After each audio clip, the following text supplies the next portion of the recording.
si aad u fahanto walaal xaaskaaga waxaad joojisaa boqolkiiba 80 ilaa 90 eedaynta aad eedaynaysa.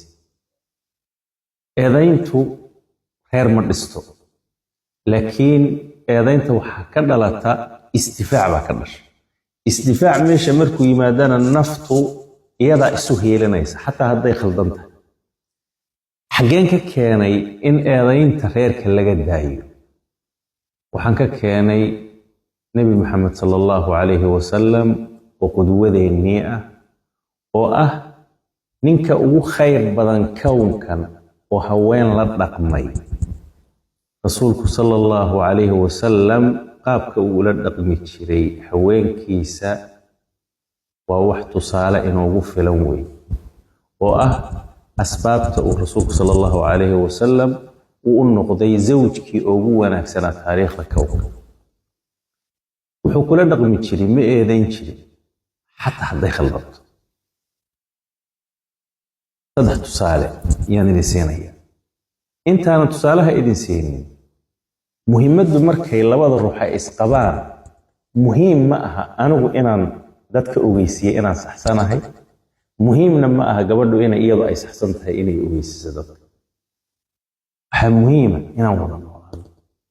inaan anigu qaldanahay ama aduu aad qaldan tahay in la sheego muhiimba ma aha. muhiimaddu waa maxay? waa reerku inuu socdo. rasuulku sallallahu alayhi wasallam haweenkiisu ridwaanullaahi calayhim wa ummahaatu lmu'miniin ah way ku khaldameen. iyagoo ku khaldamay weliba khaladku uu yahay khalad cad uu yahay, rasuulku sallallahu alayhi wasallam intuu soo fadhiistay lama anuu nebi ah oo ilaahay subxaanahu watacaala ii waxyoonay oo ii waajib tahay inaad i adeecdo miyaad igu khaldamaysaa? ma dhihin. rasuulku sallallahu alayhi wasallam waad qaldan tahayna ma dhihin. ilaahay ka cabsana ma dhihin. wuxuu sameeyey wuu u cudur daaray. saddexda tusaale mid baan idin yaan ku hormaraya. waa saddex tusaale. waa mid caaisha ridwaanullaahi calayha isagoo oo la joogo oo martidii ugu qiimaha badnayd ee taariikhda oo saxaabadii isagoo ay la joogto oo weliba casuumay yaa xaasaskiisii mid ka mid ah baa waxay ogaatay mindhaa inuu u baahan yahay cunto ziyaada ah oo cuntadii aanay ku fillayn. waxay marka u soo dirtay xeedho hilib uu ku jiro. rasuulkay u adeegaysaa oo rasuulkay rabtaa sallallahu alayhi wasallam inay caawiso si martidiisa ay wax fiican u cunaan. qaadin bay u soo dhiibtay xeedhadii isagoo waduu marka gurigii ka soo galay. caaisha aragtay ninkan digsiga wada. saxaabadiina meeshu waa hal qol ma aha, xataa guryo fara badan ma aha, waa la wada fadhiya. rasuulka sallallahu alayhi wasallam iyo saxaabada hortiisa iyo caaisha intay gacanta ku dhufatay xeedhadii bay afka dhulka u gelisay. caaisha umulmu'miniin iyay ku khaldantay, afdalul bashar bay ku khaldantay, waa nebi. oo maxay ku khaldantay? waxay ku khaldantay amaama saxaabatihi, dadkii ugu sharafta badnaa abubakar iyo ay ka mid yihiin baa meesha fadhiya oo martidiisii. waxay samaysay cuntadii bay ku daadisay, dhulka ku daadisay.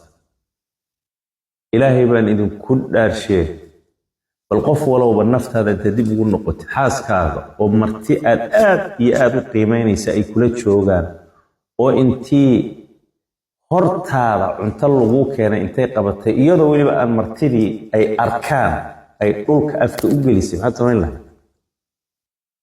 nin walowba aduu isu jawaab. anuu ka jawaabi maayo. waxaan samayn lahaana waan garanaya, waxaad samayn lahaydna waad garanaysaa. laakiin nebi maxamed sallallahu alayhi wasallam oo ina baraya qaabka haweenka loola dhaqmo. mushkilada intaa la eg, subxaana allahi alcadiim, biabi huwa wa ummii, mushkiladiiba wuu damiyeyba.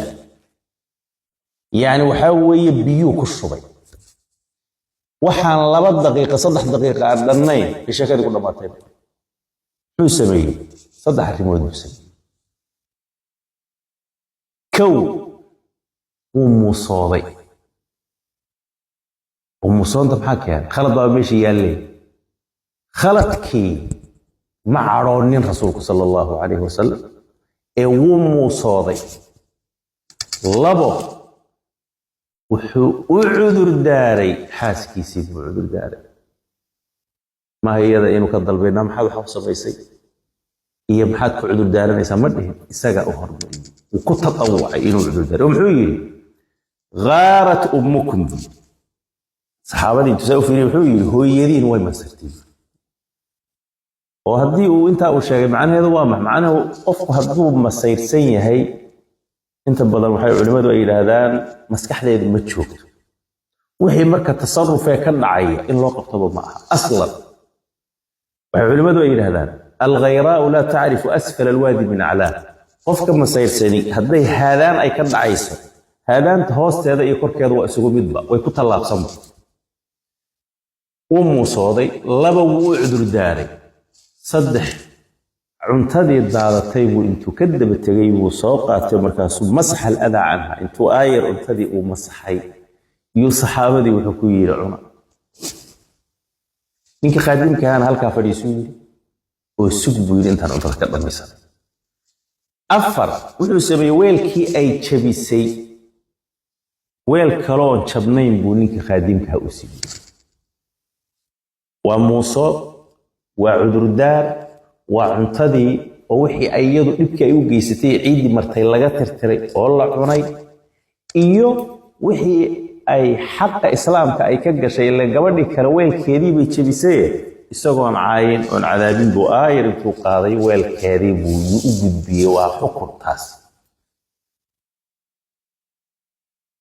هو إذن وإيدا وحاون كده الله هذا الكاكسي درن إليه waxaa ka dhalan lahaa in meesha lagu kala tago ba ka dhalan lahaa idan walaalayaal waa inaad fahantaan eedaynta xaaska xataa hadday qaldan tahay ka leexo boqolkiiba 8 iska daa ka indhalaabo u cudurdaar haddii eebbahay kuu sama ogol yahay inta ay cadhaysan tahayna waa masalo kaloo taa ka muhiimsan inta ay cadhaysan tahayna hala doodi أو محاضرين هو عدي